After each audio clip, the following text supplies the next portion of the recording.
Social media and social networks have changed the landscape culturally and politically the world over.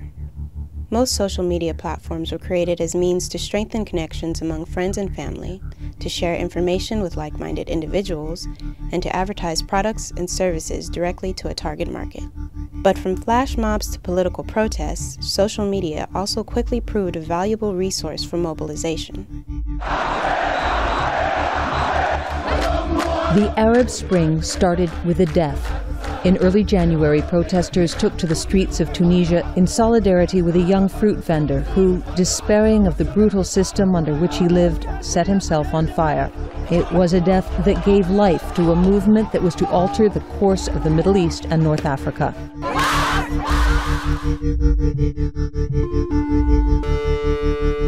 There's no question social media played a part in Arab Spring. Just how much effect did social media have?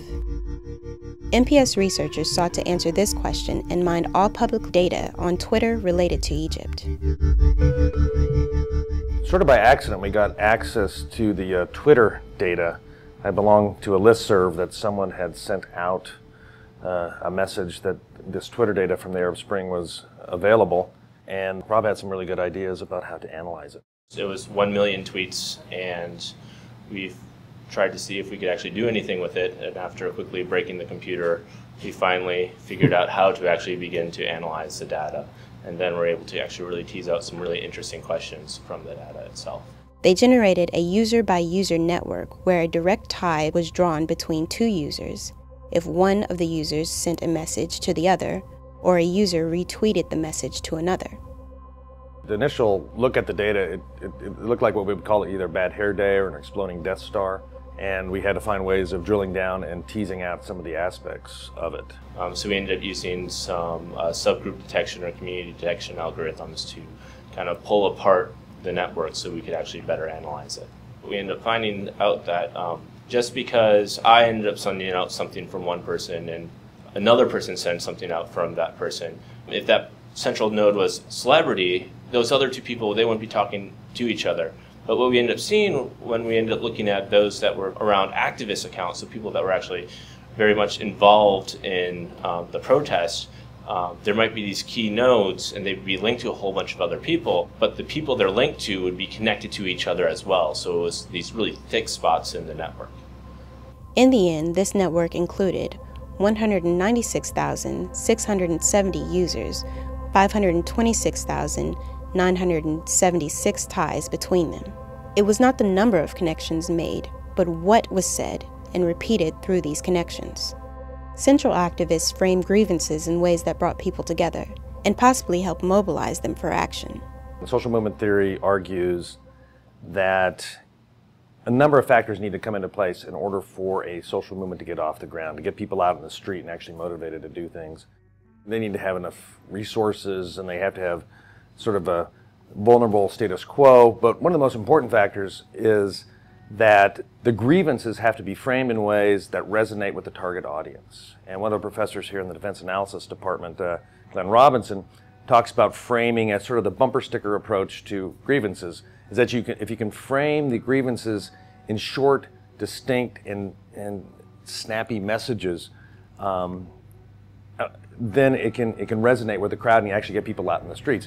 And so we saw what was going on with the tweets was not obviously all the tweets that were out there, but in general, a lot of these tweets we hypothesized were a motivating force for getting these people out in the streets. One account that was fairly prominent in Arabic was this fake Hosni Mubarak account, and so it's just a parody account. It's not real at all, but it was sending out messages at the same time that Hosni Mubarak was addressing the country and saying things like, "Fool me once, shame on you, fool me twice, shame on everyone else," and things about how many assassination attempts that he ended up surviving.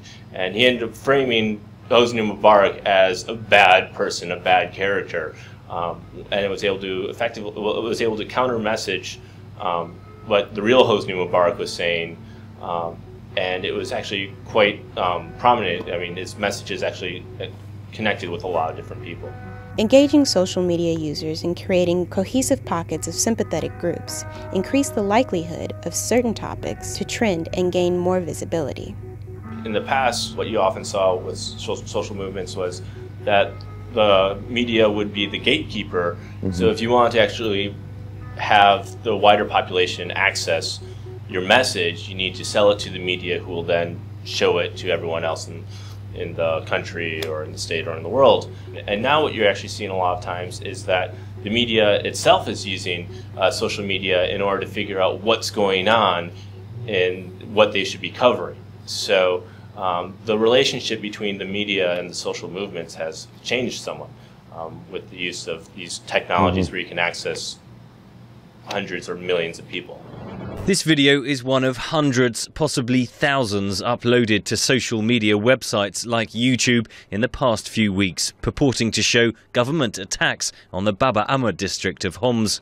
In the absence of many foreign journalists, social media has become one of the key tools for telling the outside world what's happening.